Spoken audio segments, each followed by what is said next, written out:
Hello, and I'm Dr. Randolph Wilt, and today we're going to be talking just a little bit about leadership in organizations. And to kind of get into it, we're going to talk a little bit about culture too, organizational culture.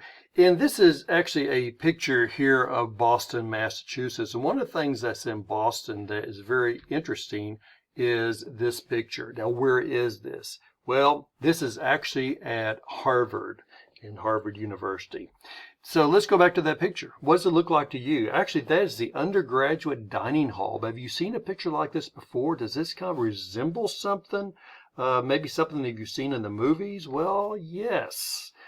You remember in the Harry Potter movies, doesn't it look a little bit like that? You know, where all the students are lined up eating. But I want to tell you something, is that it actually was not developed after Harvard, even though it looks like that. It was developed after this room.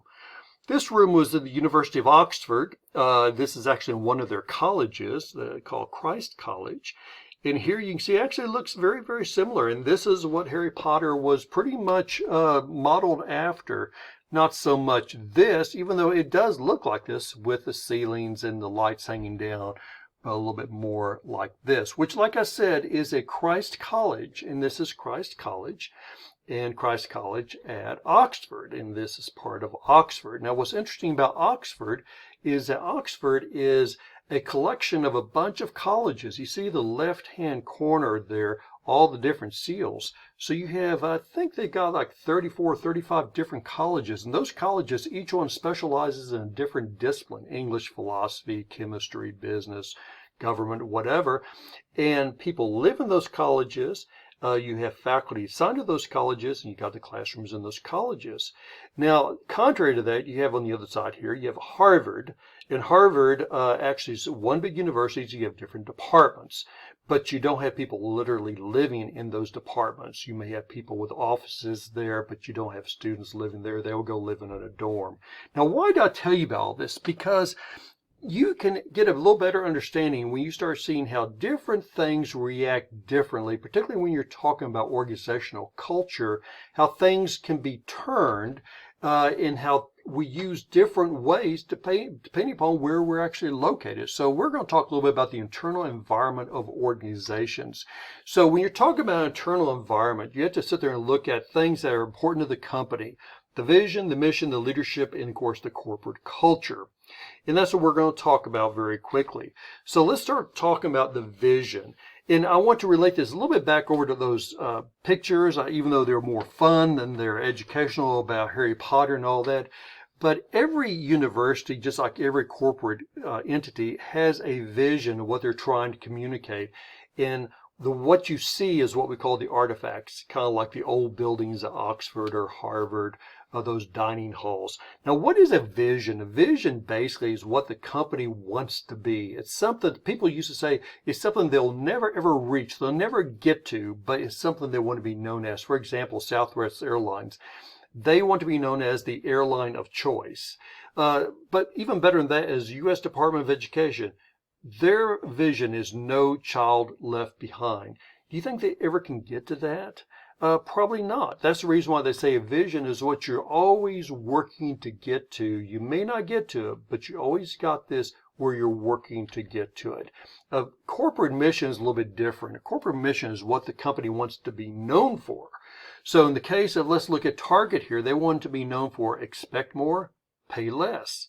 So you can read their actual mission statement here. It's great: to make Target the preferred shopping destination of our guests by delivering outstanding value, continuous innovation, exceptional guest experience by consistently fulfilling our expect more, pay less brand promise, circa 1881. Can you imagine they have that? What is that, 140 years? They've had that same mission statement. Ascension Healthcare is a Catholic hospital system, and their mission is serving each patient as if we were serving Christ himself. That's rather strong, isn't it? Very, very, very potent, very, very powerful on that. Now let's talk about leadership for a second, because leadership is the way you manage the human assets of your company. And you have also what's called the box style, and this is a little bit what we call the box style, and this is where you have 3 arrows going directions. And most leaders will pick one or two of these arrows. Very seldom you see them picking three, but most of them they just really follow one. And these are transactional, transformative, and servant leadership. The first one let's talk about is the transactional leadership. And transactional leadership means that the person is giving out directions like they are military, like a general telling the sergeant what to do. This is a picture here of Lee Iacocca. Lee Iacocca, he was known because he took Chrysler out of bankruptcy and made it a really, really good, profitable car company. But it's because he had a really good vision, he has a great mission, and he knew how to do it. I always refer to transactional leadership as the Captain Kirk on the USS Enterprise Star Trek mentality, where you sit there in your chair and you tell people what to do, fire that phaser, fire those torpedoes. That's what a transactional leader does. And that is really good. People like Lee Iacocca does a great job. Now, the problem is that there's a lot of leaders out there who are transactional leaders who don't know what they're doing. They don't know the proper way to do things.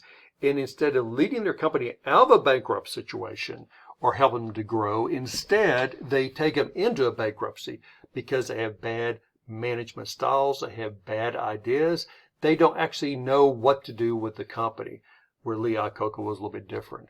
Now, how does that type of leader communicate? This is what we call the human action communications, where basically you can see here, the leader is the box, and the leader tells the audience, the stakeholders, the employees what to do. It's a one-way communications. Now let's move over to the next one, the transformation leadership or transformative leader. This lady here, she was the president of Pitney Bowes, and she was known to be a transformative leader. Now, what's the difference between transactional and transformative? The transformative leader is like a funnel. They take all the ideas from the staff, from the employees. They encourage people to come up with ideas, come up with thoughts, and it all funnels to the leader, and the leader then arranges it, sees what's good, what's bad, and then it funnels back out again, and then they implement it. So at this point, the leader isn't saying, you've got to do it my way. The leader is sitting there saying, give me the ideas. I'm going to transform them into what can work for our company, how it fits our mission, how it fits our vision. And this has been very popular. As a matter of fact, I think it was the 1980s, 1990s, where this became extremely popular, that you were transforming your company by letting the employees be empowered to come up with the ideas. Now, the communication model for this one here is what we call a transaction. A transaction means that the communication is going back and forth. So the employees tell the leaders, this is what we think. The leader said, well, let's refine this. Tell me again. It keeps going back and forth, going kind of through that funnel. Now, maybe you all know Walt Disney. You probably do. I mean, he's a very popular guy. He died back in the 1960s. As a matter of fact, he was a little bit of all three of these leaders. He was a transactional leader. He told people what to do. He had a great vision. He knew what to do. So therefore, actually, everything they did turned out very, very good, basically. But he's also transformative because he wanted his people to tell him ideas. He didn't call them engineers, he called them Imagineers. So he wanted them to imagine things, and they told him about it, and they went through his funnel. And there's actually a movie made called Saving Mr. Banks, where Tom Hanks played Walt Disney. And Saving Mr. Banks was very interesting because this is where you're seeing Walt Disney coming through as a servant leader. Now, in this picture here, you see Tom Hanks, and this lady next to him was called P.L. Travers. Her real name was Helen Goff, but she used the name P.L. Travers, and she wrote a set of books. And that set of books are the Mary Poppins books. And the first Mary Poppins film was made back, I think, in 1964, thereabout. But the story is that ever going back to 1940, Walt Disney, when he first saw the books, Mary Poppins, that his kids were reading, he wanted to get the rights to make movies of them. But P.L. Travers would not let him have the rights. And the reason why, she said, you're going to turn it into a cartoon. You're going to turn it into something no one is going to like. You're going to destroy my Mary Poppins. And she even got to the point that she said that if I give you the rights, which she did, because She got into financial situations and she sold him the rights only on the condition that she was the creative director and that she had final say. He agreed to that because he wanted him so bad. He knew he was going to make a great picture with Julie Andrews and Dick Van Dyke. But she even got to the point that she said, not only do I want no cartoons, I want nothing red in the movie. Nothing red. Think about that for a second. How can you make a movie with nothing red? Just this picture here, you can see a red back there in the back somewhere. Well, Walt Disney said this doesn't make sense at all. He said, my goodness, this takes place in London. You got red mailboxes. You got those red phone booths. My goodness, he said, the British flag is red. He said, I cannot make a movie without red. And she couldn't quite figure out what's going on that.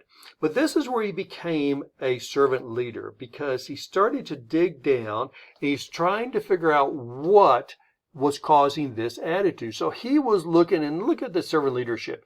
He was trying to build a community with her. He was trying to go in there and do some persuasion, do some listening, trying to be empathetic. It turned up that one of the reasons why she was so opposed to red was because her father, whose name was Travers Goff, that's how she picked up the name P.L. Travers, actually died when she was young, and he died of tuberculosis. If you know anything about tuberculosis, you're coughing up, and unfortunately you cough up blood in latter stages. So she was seeing her father cough up red blood. So she was very opposed to red, and she was using that a little bit just to control Disney, but she also did have an issue with the red. Disney, as a servant leader, said, it's not what I want, but let's see what the problems were. Let's have some foresight. And he started listening to her, and he started this healing process of saying, let's talk about this. Let's see what we can do to make this type of movie into what you like. And over time, they became good workers, and he became a great leader to her because he was empathetic. It says he listened, and he was trying to heal things. As a matter of fact, in the movie, you start seeing that the person who plays the father, Mr. Banks, he actually wears a red carnation. And so it's amazing how he moved it from no red to one of the stars in there actually wears the red carnation. Now, the servant leader model is a communication model that is an interaction, where you have this constant communication. It doesn't go and come back. It just always flows. Sometimes you can sit there and say there's interruptions along the way, but that's what it is. Let me show you a good example of servant leadership. No, not really. I just have to put that picture in there anyhow. No, it is going to be Truett Cathy, who founded Chick-fil-A. He did die in 1914. But some of the things that he really believed in, one of the things he said, my employees need some time off. So he decided, even though he lost money, to close all the restaurants on Sunday. He also said that he didn't want to make the company public. He wanted to be able to control it for the benefit of the employees. He gave a lot of the money that they made off of the profits to foster homes, to abused and neglected children. He has scholarships for their younger employees to go for education. And then the very bottom here, it says he always took time to talk to any employee who wanted to speak to him. So there are 9 qualities, and many of these is what Truett Cathy came up with about servant leadership. You value the opinions of others. You want diverse opinions. You want different opinions coming in. And you can't say you know all the answers. You listen to other people. You cultivate a culture of trust. You develop other leaders. A good leader surrounds themselves with other good leaders. And then you appreciate those people and you try to build them up. And you help people with life issues, just like Walt Disney was trying to help P.L. Travers with issues that she had embedded for years. You also encourage people. And I like this. It says you sell, you don't tell. Remember, Lee Iacocca, when he was the transactional leader, he would tell people what to do. And even transformative leader, you would take the ideas, but you would tell people. A servant leader, they don't tell people, they sell people the ideas of what they think is going to help the vision, the mission of the company. The best thing here is the window and the mirror. And the way this works is that the servant leader, when things are going great, they're looking out the window and they say, it's because of my employees. It's because of the stakeholders. Those are the people who are making things go great. But when things are going bad, that window becomes a mirror, and that servant leader looks at the mirror and says, the reason why there's problems is because I'm doing something wrong. I need to listen more to my employees. The transactional, the transformative leader, a little bit different. When things are going great, they look in the mirror and say, it's going great because of me. And when things are going bad, they look out the window and they say, things are going bad because my employees are not doing what they need to be doing. So that's where you see a tremendous difference between those first two and the third. The servant leader thinks long-term, and the last one is they act with humility. Now, this is a great way to end. This is our last slide. And here you can see that a corporate culture is just like an iceberg, where you only see a little bit of the iceberg at the top. Artifacts looks like it's misspelled here, but you can only see the artifacts, things that represent the environment, the corporation, and you maybe see some of the behaviors. But what you don't see, which is under the waterline, are those standards, those beliefs, those basic premises they operate under, the way they embrace values. And this is a problem we get into because we don't always realize the way those organizations truly operate behind the doors. So as a servant leader, what you try to do is raise that iceberg up where people can see your standards, they can see your beliefs, because if they can see them, the public will hold you accountable and hold you responsible. A transactional leader will try to push them down. They want them below the waterline. They want them behind the doors. So in case something's going wrong, people don't know about it. Okay, now let's talk a little bit about organizational and corporate culture. And it's kind of fascinating because what it does, it actually will help you to understand more about your organization and the way your organizational functions and why it basically exists. So when you're looking at a corporate culture, you can look at certain things that they actually put in their vision or mission statement. And these things, quite often they're going to start with it and it's going to pretty much explain the way they are. So for example, they may say we're here to create something, or we're here to serve the public in this way, or we're here to help people understand. We're here to produce the best products, or we're here to lead people into finding more about themselves or whatever, or we're here to teach, kind of like the Department of Education, No Child Left Behind, even though they didn't say teach in there. So when you look at some of the corporate companies out there, you can see in their mission vision statement, like CVS Pharmacy, we will be the easiest pharmacy retailers for customers to use. Then come down there and look down the very bottom, IKEA. We're here to create a better everyday life. And we start looking at some of the other ones here. So for example, let's take a look here at Microsoft to help people around the world to realize full potential. Starbucks to inspire. Then you've got Zappos to provide the best customer service. So what makes that so interesting is that it actually will go in there and it will set the tone for your culture. And that tone is pretty much what the employees will follow. Now, here's the Starbucks corporate mission statement. And here it's a little bit over the top, I think, because they go into how they're going to do their coffee, how they're going to act with their partners or customers or stores or neighborhood, their shareholders and all that. That's a little bit too much in there. But let's go back and think about, and Starbucks was not too far off the mark. They just went a little bit too broad with it. Is that when you're talking about the organizational culture, you're trying to get people to understand your corporate environment. So you're setting tone for the organization. It plays a major role in shaping the culture of an organization. And you have this vision of where you're going to. You have the vision of how you should get there. And when you communicate this, you actually embed it into your marketing. So not only is your corporation has this culture on the inside of the way people operate. We're going to talk a little bit more about this in a moment, but also you embed it into your branding, into your marketing, and then the public sees you in that sense. But we're not really that concerned about the branding and marketing. You'll learn that in your marketing classes. This is a management class, and we're going to be more concerned about how you're going to operate your people on the inside and how you get them to get embedded into these different types of culture.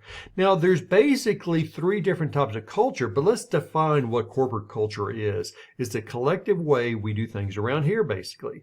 It involves a learned set of behaviors that tells us what we should be doing, what is important, and what we should avoid.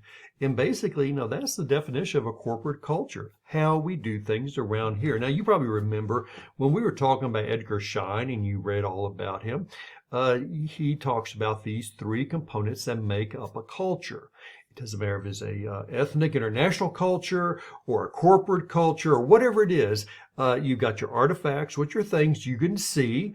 Maybe that, when you walk into Google, you can see the sleep pods. That could be a corporate culture artifacts. You got your values, which could be something like you saw CVS, and they're trying to be the easiest place to shop. Then the basic assumptions is how we do things here. So that may be like Chase Bank or Bank of America, where people are dressed in suits or they're dressed in not instead polos, maybe they're button-down cotton collar shirts. Now, this is, of course, the iceberg, and the word artifact, I'm not sure why they spelled it that way. I didn't do that. But what's so good about this picture is that it does explain to you, like we've seen this picture before, is that you can see on the top the behavior and the artifacts, which you cannot see below the surface, are all those beliefs that are in the culture, the basic premises, and then the things that are embraced in terms of the value. But when you look at corporate cultures, you can put them into three categories, what we call the performance cultures. Now, there's other ones out there, but these are the three that are the basic ones, and they're the symphony culture, the baseball team culture, and the fortress culture. So we'll go through each one of these. It's kind of interesting. The symphony culture. Think about a symphony, and you got your conductor, you got all these musicians out there. Those musicians are very highly skilled. You have your first chair, second chair, third chair. And think about a symphony where these people try out. And like it says here, employees are very highly skilled, and they tend to stay in the organizations while working their way up the ranks. Just like if the first chair of violin is to leave and go somewhere else, the second chair of violin very likely will go become the first chair. So you're not necessarily going out there hiring people to come in there. You're moving them up. So employees have assigned tasks. They work within groups, kind of like all the violins, all the violas, all the cellos, with each member being regarded as higher or better than the one below them. So what's an example of this type of culture? Well, this may be like a stock market. I mean, not stock market, a stock brokerage, where you've got people who are very expert in what they're doing, and they are good, and they have the people below them. Maybe as they leave, someone is moved up to take on their clients, but at the same time, that stock brokerage may actually go out there, hire somebody, and bring them in to fulfill, because we're bringing in even a bigger expert. So that's called the symphony culture. And the whole idea here is that what you've got people who work up. So if you're the third chair, or you're the third in line, you move to the second, to the first chair, whatever it is, same thing in the organization. So you go in there, you're highly specialized, and you move up. Now, the baseball team culture is a little bit different, because employees here work like free agents. They are very highly prized, and they're very skilled. They are in high demand, and they could get jobs elsewhere. Like it says, the members here work as a team, but they very much remain autonomous in their action. This is a very fast-paced culture too. And a good example of this would be a sales culture. So you sit there and you think about, and I'm going to use an example like, let's say Airbus, Boeing, or whatever.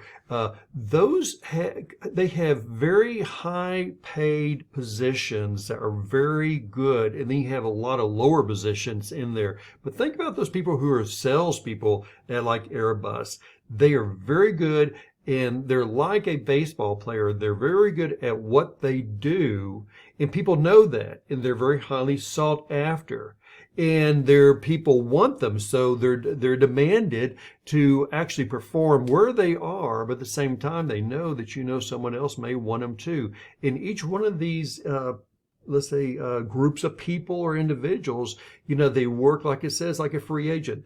Is that they'll work here, but there's no guarantee they're going to stay with that company, because if they're selling for Airbus, they may leave and go to Embraer, or they may go to Canadair, or they may go to Boeing, and become a sales rep there, or they may become the high engineer, the high level engineers there, the person who maybe understands the frame of the plane, or they understand the way the planes are put together.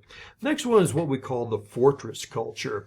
And these are organizations that undergo massive reorganizations and is dictated by society, by the economy. Employees often feel kind of unstable, not knowing they're going to be laid off, they're going to be staying there. There's many opportunities in these cultures, and you're very specialized, and you can move up in the culture, but it's very slow. And some people will sit there and say, well, this could be maybe like a law firm or maybe an advertising agency. And I'll give you the example. In my ad agency, is that if we were to lose some of our major accounts, we would probably get rid of certain divisions within the company because we no longer needed them. So it was always based upon, if we have a particular account, and we'll be hypothetical, we never had a Southwest Airlines account, but let's say we had Southwest Airlines and we lost to someone else, then, we had built up to handle that particular account, but now we start letting people go. You see this in a lot of the big contracting companies. For example, Halliburton. Halliburton actually goes out there and they build the oil wells for like Shell, Exxon, these people, and then they will take them apart when they're no longer needed there. Okay, that's just as long as oil is being produced. But when it gets too cheap on the market, and you're down to like, let's say $30 a barrel, they cannot make money pulling the oil out of the ground because it's just too expensive. So these big oil companies say, okay, we're not going to build any more oil wells, either out in the Gulf or on the lands or whatever it is. So a company like Halliburton, all of a sudden they say, okay, we don't need everybody. So they have to keep functioning, so they may lay off 10, 20, 30% of their staff. You can see this also with airlines too, is that it gets very competitive. You may find an airline say, we're going to pull out of a particular market. They may not get rid of their pilots, but they will get rid of a lot of their support people in there. So fortress culture is a little bit of a scary culture to work in. It's large. You can slowly move up, but there's no guarantee that you're going to be there. And a lot of the high-tech cultures out there, like Apple and Dell Computer and Hewlett-Packard, as long as people are buying stuff, they're coming up with new items. But when they stop coming up with new items and their sales go down, they're very quick about letting go of their manufacturing. Now, when you're talking about organizational strategy, which is very important to understand culture, you got to understand that there's different strategies. So you have the corporate strategy, which deals with determining what the business operation or corporation how it will operate, followed by the business strategy, which deals how the firm will compete in each market where it conducts business. And then you have the functional strategy, and this is going to deal with how the firm manages each of the major functions, such as marketing, finance, human resources. Then you have what's called the growth strategy, and this is focusing on growing and expanding the business, how you can pursue other ventures, like I said. Then you go into the retrenchment strategy, which occurs when organizational operation is not very effective, and they say, okay, we need to go there and start making changes. So the growth strategy is out there starting to expand, but sometimes they realize we've expanded the wrong way. I'm going to show you some examples of this. And they pull back and say, okay, we need to rethink this. And you have the last one, which is called the stability factor, which says that company is going to maintain the status quo. We're going to stay the way we are. And those strategies can be put into what we call the basic business strategies, which is the defender, the prospector, and the analyzer, and the reactor. And those are the four you really need to kind of understand. And the reason why is because every company, when they're coming up with their corporate structure, they're also coming up with their business strategy. And you as a manager of a company, you have to understand what strategy your corporation has.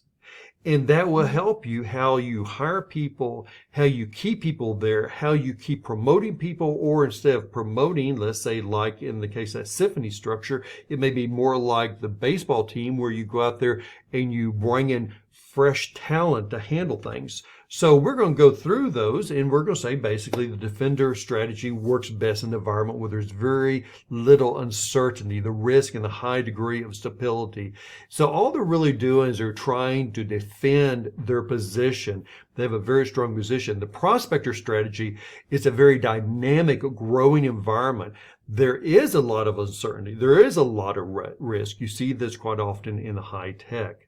Then you have the analyzer strategy, which works best in very stable conditions with a moderate degree of uncertainty in risk. And then you have your reactor strategy, which represents a potential strategic failure, where the firm has to jump in there and respond.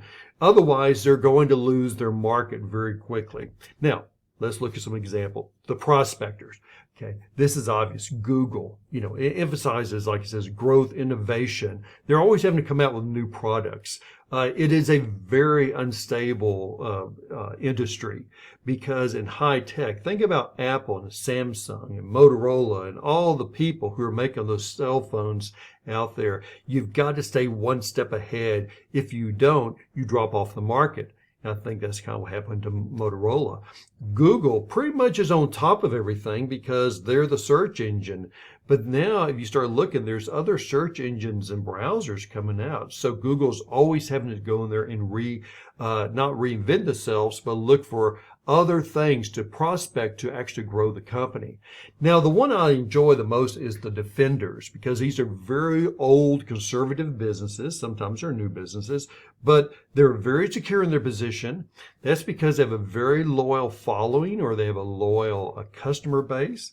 They're very big upon the service side, maybe not as much on the product side. So someone like Apple or maybe like Google, they're always having to rethink about what is the next thing. But your defenders do not. All they do is say, we're going to keep our base customers very, very happy. Here's a picture of the Four Seasons. Now, if you don't know anything about the Four Seasons in the Ritz-Carlton and St. Regis, these are the top hotel chains basically in the world. And the Four Seasons, I believe, is based in Canada. But I love this picture here because this is their bar. You can tell there that, it's on the top of whatever the building is. All this glass around you, you're looking out, So it's very much of making a statement is that when you stay at the Four Seasons, we're going to take care of you and you're getting the best of the best of the best. Now, the reactionary, this is interesting because these are companies who actually have dropped off the radar and they have to come back on. They have a very good product, but if they don't watch out, they will strategically fail. And the firm has to respond very quickly. You said, now Lego, what does this have to do with anything? Well, the thing about it is that, first of all, Lego's been around for a long time. They started back in the 1930s. And if you were, probably if you go to ask your parents, oh yeah, I built Legos all the time. Legos were big in the 30s, and then they started dropping off in the 40s and the 50s, and in the 60s, they almost disappeared. And then they went in there and did some revamping. They came back in the 70s, 80s, and 90s, and all of a sudden, you have people just loving to build all the different types of Legos. The early Legos, all you could do is maybe build a little house, and because everything was just the block like you see right here. But then they started figuring out, okay, well, we're going to make a little forts, we're going to go in there and make little space sets, and we're going to make airports, and we're going to make office buildings. And then what happened is that they realized that, we've got to go beyond that because people just kind of they're bored. You could play a video game in the 80s and the 90s, or you can go build Lego blocks. Well, what's the fun building the Lego blocks? That's when they went in there and said, we've got to reinvent ourselves so that the adults now will go out and buy things for their kids that are going to interest their kids. That's why you're seeing all of a sudden Lego start saying, we're going to put wheels on things so you can build things like that. So what was before just putting blocks together, now you got different components to it. And by the way, if you've never seen it, this is a sample of the Lego logos. You can see, now first of all, did you know it came out in Denmark? I didn't know that myself. But you can see how through the years they kind of change. It's like in 1953, you started seeing they got a little bit more aggressive. Then they started kind of dying off a little bit. And then in the 60s and 70s, they really beefed up again. And they pretty much, nothing's changed since then. They've kind of figured out in the 80s and 90s how to create these different things. My youngest son has a Lego monorail, and I bought it for him back, I think, when he was like 10 or 12. He loved to build with Legos, and it's in just pristine condition. Now I think that silly thing is worth like $500 because they build them, they become collector's items. The last one we'll talk about is the Analyzer. Analyzer, they work in a very stable but a very quick changing product market. They have a domain that they can have a basic product in, but they've got to be careful because their competitors, they're watching them very carefully because the competitors obviously watch each other, will go in there and tweak a product. So the Analyzer has to always be looking at the competitors to make sure that someone else doesn't grab their market. Now, think about Lego for a second. Lego, that was not their case. Legos did not have a competitor. I think some people say maybe Brios or all that, the Brio blocks. But no, what Lego was having to deal with is that the children they would stop building with the Legos. Instead, they would go and play Nintendo. So they were actually losing the whole sense of what they were doing in terms of, the whole concept of building things. Now, the Analyzer is a little bit different because they've got very close, similar competitors. Coca-Cola's got Pepsi. You probably don't even know this, but the three big drinks used to be Coca-Cola, Pepsi, and RC Cola, Royal Crown Cola. And through the years, they've had to change. And this is interesting because RC Cola, you basically can't even find it in the store anymore. But it used to be the major cola. And as they were changing, say, okay, we're going to do a Diet Cola. We're going to do something kind of different. We're going to make an orange drink. RC Cola didn't do it. They said, we're going to stay just with the plain regular cola. And it's hard to tell the difference sometimes between Coke and Pepsi and RC Cola. Pepsi did make some changes, and they've actually have kind of kept up, but nothing like Coca-Cola did. And you can look here and you can see that not only do they watch their competitors, but they're also watching for their competitors to see if there are new ideas they're coming up with. And this is the and to it, is they're looking for other products that can be meshed with theirs. And that's why you're seeing this here, the Coke with coffee, because they're seeing people going for the Starbucks. Even though Starbucks was not a competitor, it came in there and started taking away some of their business. So now Coke says, we cannot just do coffee in the can like Starbucks, but we can sure compete with them by doing the Coke in the can with the coffee. And if you haven't seen, here's just a sample of the bottles. And these are the bottles going back to 1899. You can see there that particular bottles. It's kind of interesting. You can see they had a cork in it. So you pull the cork out, you just twist the cork. Not that I was there to figure it out. But then by 1900, they figured out how to put those caps on the bottles. And you see that the bottle really didn't change a whole lot. It changed some. And this only goes to 1986. And of course, if you went to the 90s and 2000, 2010, we went into the aluminum bottles, not the cans, but those aluminum bottles. And of course, you had the plastic bottles too. So it's interesting how things change. And you can see here, Coke was always looking at the competitors, and they did not change the bottles. Actually, it was the other two, Pepsi and RC Cola, who actually were changing their bottles. And Pepsi would okay, time for us to change our bottle too. Time for us to print on our bottles in ink instead of just embossing the bottle. We're going to stop embossing now. We're just going to print our logo in red and white. Hope you learned something today about corporate culture, about leadership ways, transactional, transformative, and especially about servant leadership. And maybe you learned a little bit something new about where the Harry Potter dining hall came from. Now, that is it for today. I hope you have a wonderful day, a wonderful week, and we'll talk to you again soon.